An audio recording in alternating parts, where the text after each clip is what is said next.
Hi guys, I'm Kasha. Welcome to the channel and welcome as always to our coffee times to discuss horror. And I'm here today to recommend you some female horror writers. It's coffee time. So since March, we have the Ladies of Horror Fiction readathon, and I have been reading more female horror writers in the last couple of years.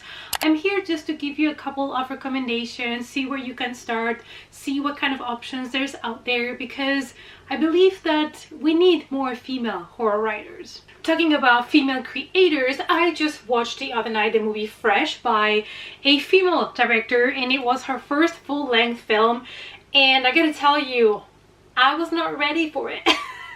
It was amazing. It is currently streaming on Hulu and Disney Plus in some countries. Like here, for example, you can find it on Disney Plus. So if you have access to it and you can take a little bit of disturbing horror, I really recommend you to check that movie out. Now let's talk about horror and writers. So horror was, something that predominantly was like overrun by men writers. They were the ones that had the most success in the past, but female horror writers have been there for the longest time. They just didn't get the attention that they deserved.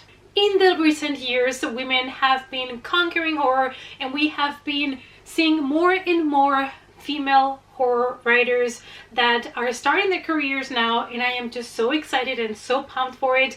And I have to admit that myself, for the longest time, I was reading basically Stephen King and Anne Rice, at least that's a female author, but for the longest time I was reading a lot of Stephen King books and a lot of male horror writers, and there is absolutely nothing wrong with that. But since I joined especially booktube and the horror community, I opened up my eyes to a lot of other type of authors, not just female horror authors, but also a lot more of diverse horror authors.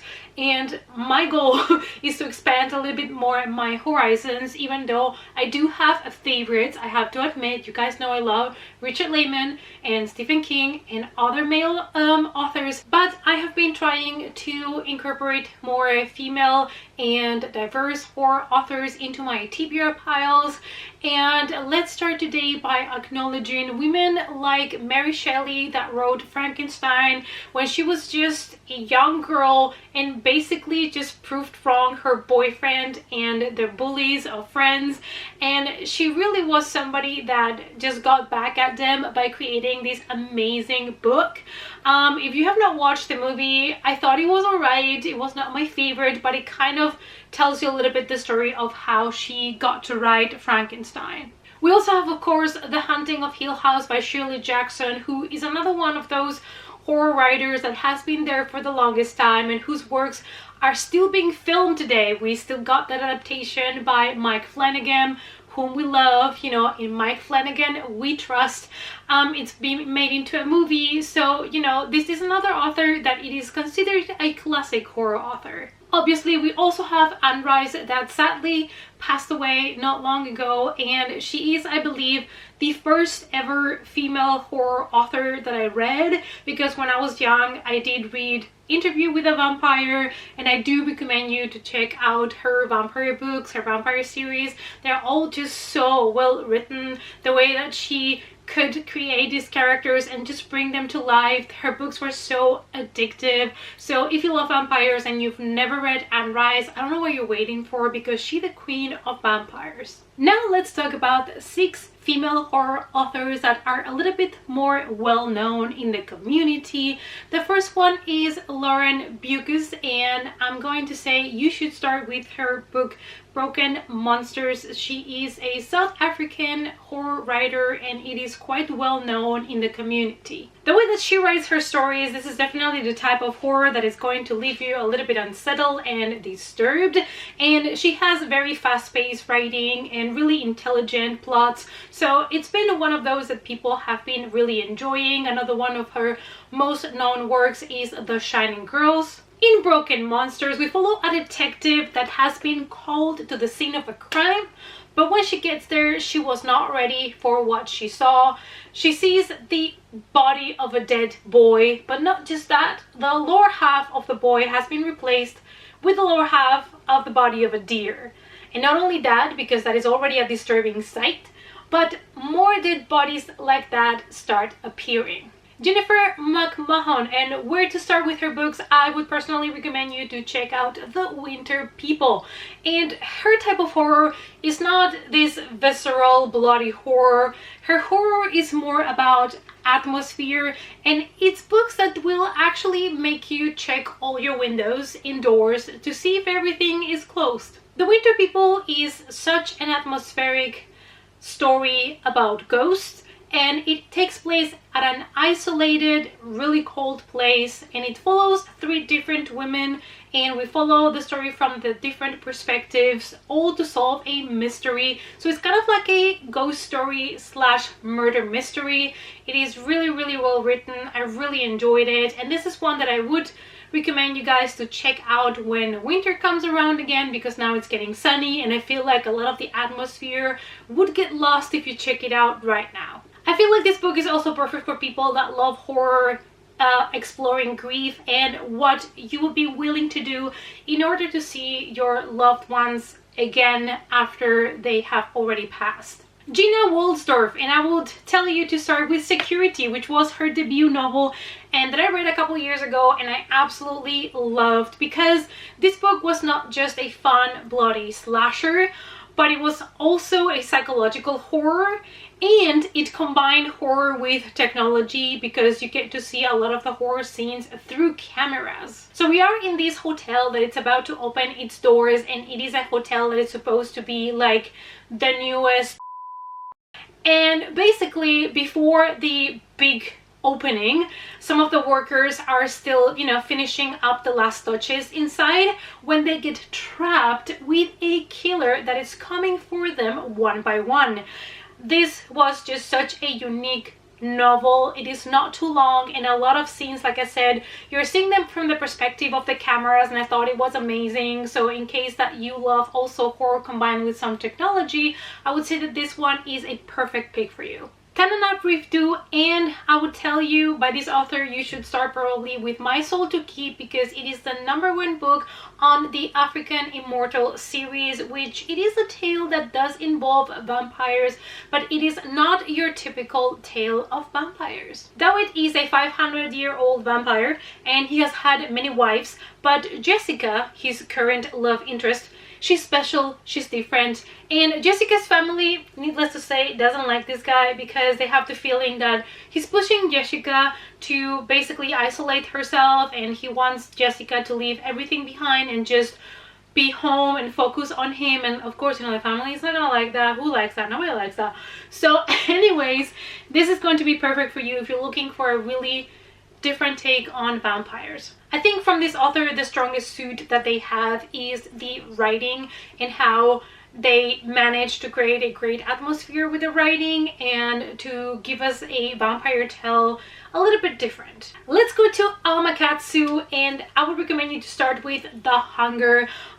This is perfect for people that are looking for historical horror, because Alma Katsu takes like real events and then turns them into horror. Her newest one was The Deep, which combined the Titanic with horror, and this is another author that does such an amazing job at creating atmosphere. The Hunger is basically fictionalizing the already horrible events of the Donner Party, and bringing you maybe a new perspective on things. If you're unfamiliar with the Donner Party, is this group of 100 people that got trapped somewhere and they were not able to leave, and there were families and people that knew each other, and they were trapped, didn't have anything to eat. The kids were starting to starve. What would you do in this situation? Of course, at some point you have to consider cannibalism. This horrible story of something that actually happened in real life, it's actually the perfect plot for horror, needless to say. So I think it is a perfect story to turn into a horror book. And if you're looking for something more at the sea, more atmospheric, more about ghost stories, I would say check The Deep. Christina Henry, she has become one of my out-to-buy authors.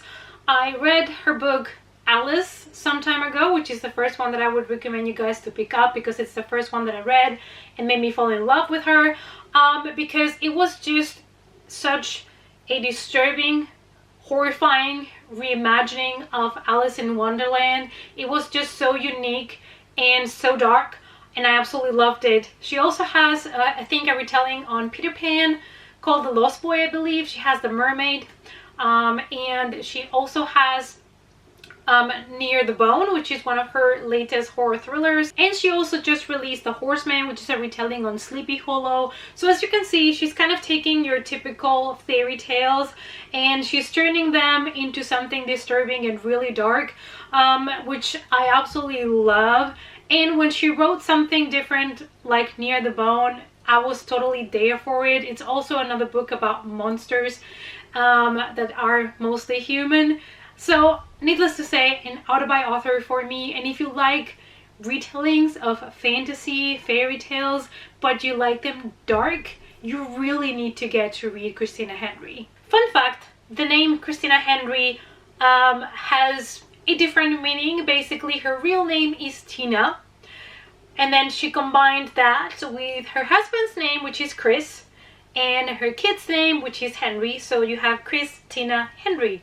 I thought it was really interesting. I thought maybe not all of you guys know, so there you go. Now I'm going to talk about 5 horror authors that are not talked about so much. You probably have heard me talking about some of these ladies in the past in my videos, but I just wanted to mention them again because these are horror writers that are also writing now horror in our modern times. So I just wanted to bring more awareness again to them, since most of them are also being published by, you know, more underground, more indie publishers. Linda Addison, How to Recognize a Demon Has Become Your Friend. That is the book that I would recommend you because it is a great introduction to the author. We have short horror stories and sci-fi stories. Linda Addison was also the first African American to receive the Bram Stoker Award, and she has stories in different horror story compilations as well, so definitely something to check out if you're unfamiliar with her writing.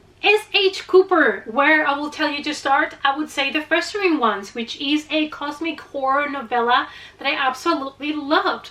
But she also has a new book called Inheriting Her Ghost that is supposed to be more of a gothic tale. I still need to read that one, but the cover looks fantastic. And she is an American horror and fantasy writer. When I read The Festering Ones, I was not ready for everything that I got from that little novella. It had a lot of different things that I absolutely love in just one tiny novella, and I just wanted more. After her dad is being taken by this creature with spider legs, our main character starts an investigation. So you get investigation, you get cults, you get creatures, you get everything in this short novella. It's definitely one of my favorite novellas that I have read so far. Stephanie Sparks, you have heard me talk about her because since I discovered her and read Kill the Babysitter, I have been wanting more by the author. So she is a horror writer that tends to write retro horror from 70s and 80s slashers. That's what she loves, and honestly, after I read that, I understand why I love her writing so much, because of that feeling of going back to the 80s. And Kill the Babysitter was the perfect example of taking some horror tropes and turning them into something a little bit less conventional, less expected, because we do have this young girl that is trying to make money to buy herself a car, and she lies and pretends that she's a babysitter even though she has no experience, and starts working for this family, and she's left alone with the 3 kids, and the mother tells her, you know, whatever you do, follow these rules that I'm gonna give you, and one of the most important rules is to not let the kids play with the Ouija board. And guess what? They play with the Ouija board. Of course they do. But honestly, unexpected. It was great. It also has a little bit of satire in her stories that I absolutely love. So yeah, this is another author that I am definitely going to be auto-buying. Like every time she puts something out there, I'm gonna buy it. Samantha Golesnik, who is also an award-winning writer and director, she got published with true crime, And that is also how I discovered her as an author, as a creator in general. And after I read true crime, I understood that whatever Samantha Kolesnik was gonna publish next, I was gonna get. Because true crime was so intense, disturbing, such an amazing horror tale, and it definitely read like a real true crime. And I just love her for that. You guys know I love true crime. Even though this was fiction, it did feel so real and so raw, and that is what I love the most about her. In this story, we follow two siblings that after years of abuse can escape this place where they're living, and they basically start this rampage of violence out of the house. And yeah, that's all I'm gonna tell you. It's a short novella, but it's really intense, it's really disturbing. It's not gonna be for everybody. This one is one that has all the trigger warnings, so just, you know, be mindful about it. But her new novella I already have as well, Wife, and I am just dying to read it, and I'm gonna read it this month, you know, to honor the Women's Ladies of Horror Fiction Readathon. And last but not least, we have Gema Amor with what I'm gonna recommend you, Dear Laura. I know I just spoke about this, but this is an Bram Stoker's author nominee, and after I read Dear Laura, I want to read everything else by this author because it was just absolutely delightful.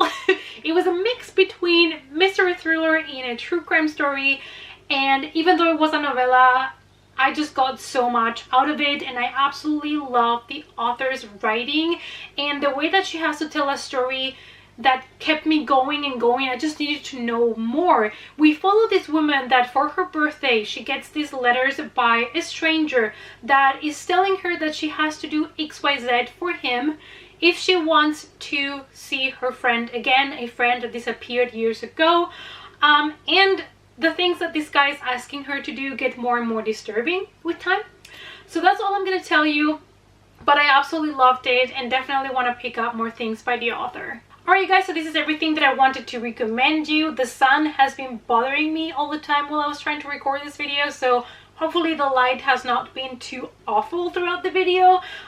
Anyways, I hope that you found here something that you would like to pick up yourself. Let me know down below if there is any other female horror authors that you would recommend me to check out. I am aware that there is many more out there that I still have not discovered, or maybe I still have not had the time to pick up something by them. So let me know your recommendations down below. It's also gonna help other people, you know, to read the comments and find more things to add to their TBRs.